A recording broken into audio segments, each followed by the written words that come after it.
ಎಲ್ಲರಿಗೂ ನಮಸ್ಕಾರ. ಇವತ್ತಿನ ರೆಸಿಪಿ ಒಂದು ಸ್ಪೈಸಿಯಾದ ಆನಿಯನ್ ದೋಸೆ, ಅಂದರೆ ಖಾರ ನೀರುಳ್ಳಿ ದೋಸೆ. ಆನಿಯನ್ನ ಆರೋಗ್ಯಭರಿತ ಅಂಶಗಳು ಎಲ್ಲರಿಗೂ ಗೊತ್ತಿರುವಂಥದ್ದೇ.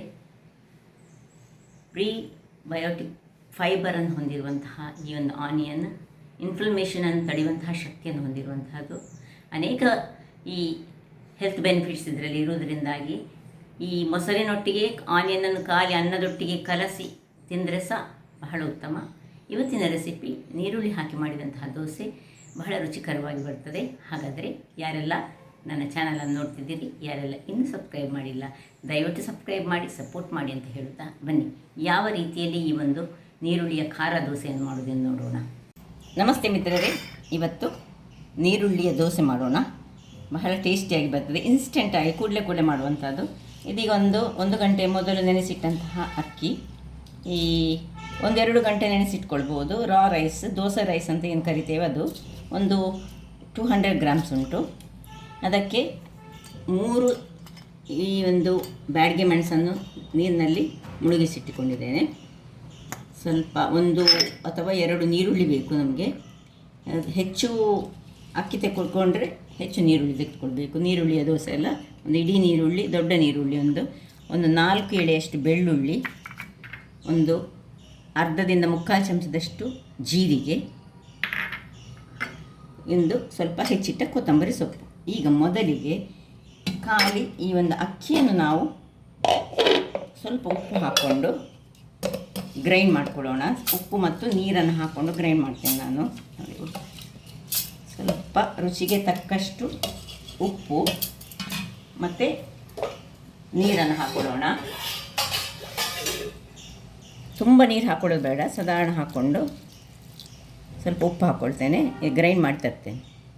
ವೀಕ್ಷಕರೇ, ಇಲ್ಲಿ ನೋಡಿ, ಉಪ್ಪು ಹಾಕಿ ನೀರು ಹಾಕಿ ಗ್ರೈಂಡ್ ಮಾಡಿ ತಂದಂತಹ ಈ ರಾ ರೈಸನ್ನು ಒಂದು ಪಾತ್ರೆಗೆ ಶಿಫ್ಟ್ ಮಾಡ್ಕೊಳ್ಳೋಣ.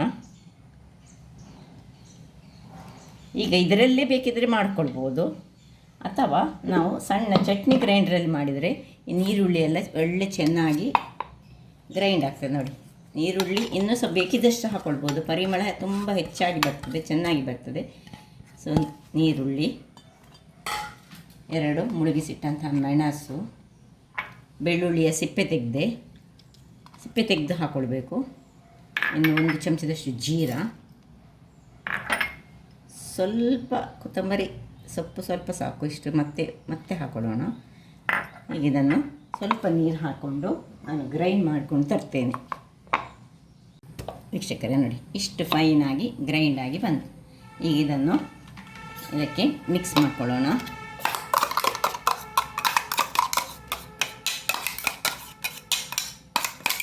ಇನ್ನು ಇದಕ್ಕೆ ಸ್ವಲ್ಪ ನೀರನ್ನು ಸಹ ಹಾಕ್ಕೊಂಡು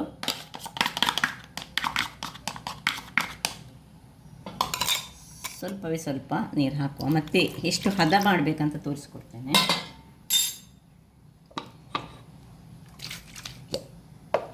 ತುಂಬ ನೀರು ಸಾಗಬಾರ್ದು.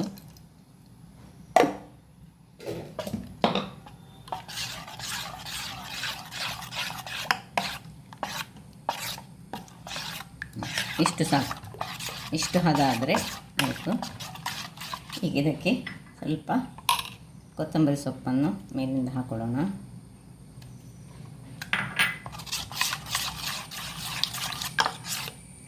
ಒಂದು 5 ನಿಮಿಷಗಳ ಕಾಲ ಇದನ್ನು ಮುಚ್ಚಿಟ್ಕೊಳ್ಳೋಣ.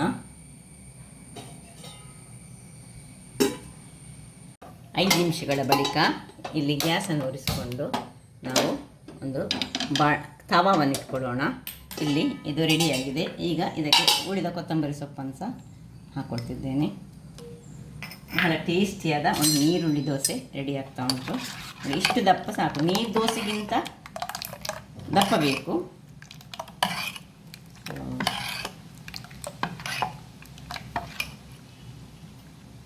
ಇಲ್ಲೀಗ ಸ್ವಲ್ಪ ಈ ರೀತಿಯಾಗಿ ಮಾಡಿದರೆ ಆಯಿತು. ದೊಡ್ಡ ದೋಸೆ ಬೇಕಿದೆ ದೊಡ್ಡ ದೋಸೆ, ಸಣ್ಣದು ಬೇಕಿದೆ ಸಣ್ಣ ದೋಸೆ. ಹೀಗೆ ಮಾಡಿ ಮುಚ್ಚಳವನ್ನು ಮುಚ್ಚಿಕೊಂಡು ಎಣ್ಣೆ ಅಥವಾ ತುಪ್ಪ ಯಾವುದು ಬೇಕೋ ಅದನ್ನು ಹಾಕ್ಕೊಳ್ಬೋದು. ಮೇಲಿಂದ ತುಪ್ಪ ಹಾಕಿದರೆ ಸಹ ಚೆನ್ನಾಗಿ ಬರ್ತದೆ. ಕೆಳಗಿಂದ ಸಹ ಬೇಕಿದೆ ಸೈಡ್ಸಿಂದ ಸಹ ಸ್ವಲ್ಪ ತುಪ್ಪವನ್ನು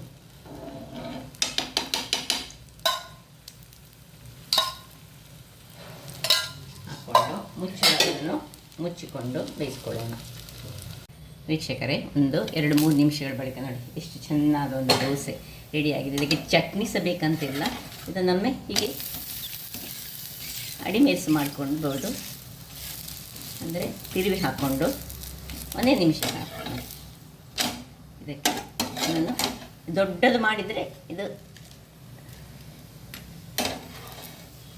ಈ ರೀತಿಯಾಗಿ ನಾನು ಹಾಕ್ಕೊಳ್ಳೋಣ. ಅದೇ ರೀತಿ ಸುರಿಗೆ ಏನು ಎಣ್ಣೆ ಹಾಕ್ಕೊಳ್ಳಿಕ್ಕಿಲ್ಲ, ಒಂದು ತೆಗೆದುಕೊಳ್ಳೋದು. ತುಂಬ ದಪ್ಪ ಮಾಡಲಿಕ್ಕಿಲ್ಲ, ತೆಳುವಾಗಿ ಆಗಬೇಕು. ಕಣ್ಣು ಕಣ್ಣು ಸಹ ಬರ್ತದೆ, ನೋಡಿದಿರಲ್ಲ. ಇನ್ನು ಮುಚ್ಚಳವನ್ನು ಮುಚ್ಚಿಕೊಂಡು ಅದರ ಮೇಲೆ ಸುರಿಗೆ ತುಪ್ಪ ಹಾಕ್ಕೊಳ್ಬೇಕು. ಇಲ್ಲದಿದ್ದರೆ ತುಪ್ಪ ಹಾಕದಿದ್ದರೆ ಅದು ಚೆನ್ನಾಗಿ ಬರುವುದಿಲ್ಲ. ಸೈಡ್ಸಿಗೆ ಸಹ ಹಾಗೆ ತುಪ್ಪವನ್ನು ಹಾಕ್ಕೊಳ್ಬೇಕು, ಅಥವಾ ಎಣ್ಣೆ ಸಹ ಹಾಕ್ಕೊಳ್ಬೋದು, ಅದು ನಿಮಗೆ ಬಿಟ್ಟದ್ದು, ತುಪ್ಪ ಮತ್ತು ಎಣ್ಣೆ. ಸೊ ಕಣ್ಣು ಕಣ್ಣಾದ ದೋಸೆ ರೆಡಿಯಾಗಿದೆ. ಮುಚ್ಚಳವನ್ನು ಮುಚ್ಚಿ ಬೇಯಿಸ್ಕೊಳ್ಳೋಣ. ವೀಕ್ಷಕರೇ, ಹೇಳಿ ನೋಡಿ, ಆಗ ಅದು ಸ್ವಲ್ಪ ನಾನು ಕ್ರಿಸ್ಪಿಯಾಗಿ ತೆಗೆದುಕೊಂಡೆ, ಸ್ವಲ್ಪ ಹೆಚ್ಚು ಕಾಯಿಸ್ಕೊಂಡು. ಇದೀಗ ಬೇಕಿದ್ದರೆ ಕ್ರಿಸ್ಪಿ ಅಲ್ಲದೆ ಸಹ ನೀವು ಮಾಡ್ಕೊಳ್ಬೋದು. ನೋಡಿ, ಸ್ಮೂತಾಗಿ ಉಂಟು. ಈಗ ಸ್ವಲ್ಪ ಇದು ಈ ರೀತಿ ನೋಡಿ ಕರ್ಕುರ ಆಗುವಂಥದ್ದು. ಇದನ್ನೀಗ ಸ್ಮೂತಾಗಿ ತೆಗೆದಿದ್ದೇನೆ. ಒಂದು ನಿಮಿಷಗಳ ಕಾಲ ಮಾಡಿಕೊಂಡು ಇಟ್ಕೊಳ್ಳೋಣ. ನೋಡಿ, ಬಹಳ ಟೇಸ್ಟಿಯಾದ, ಅದಕ್ಕೆ ಏನು ಚಟ್ನಿ ಸಹ ಬೇಡ, ಸಾಂಬಾರು ಬೇಡ, ಏನು ಬೇಡ. ಬಟ್ ನನ್ನ ಹತ್ರ ಸಾಂಬಾರು ಮಾಡಿದಿತ್ತು, ಅದರೊಟ್ಟಿಗೆ ಸಹ ತಿನ್ಬೋದು ಅಥವಾ ಹೀಗೆ ಸಹ ತಿನ್ಬೋದು. ಹಾಗಾದರೆ ನೋಡಿದ್ರಲ್ಲ ವೀಕ್ಷಕರೇ, ನನ್ನ ಈ ಕುಕಿಂಗ್ ಚಾನಲ್ ನಿಮಗೆ ಇಷ್ಟ ಆದರೆ ಬೋಳೂರು ಸುವರ್ಣ ಚಾನಲನ್ನು ಲೈಕ್ ಮಾಡಿ, ಶೇರ್ ಮಾಡಿ, ಹಾಗೂ ಸಬ್ಸ್ಕ್ರೈಬ್ ಮಾಡಿ, ಹಾಗೂ ನನ್ನ ಇನ್ಸ್ಟಾಗ್ರಾಮ್ ಪೇಜನ್ನು ಫಾಲೋ ಮಾಡಿ. ಧನ್ಯವಾದಗಳು.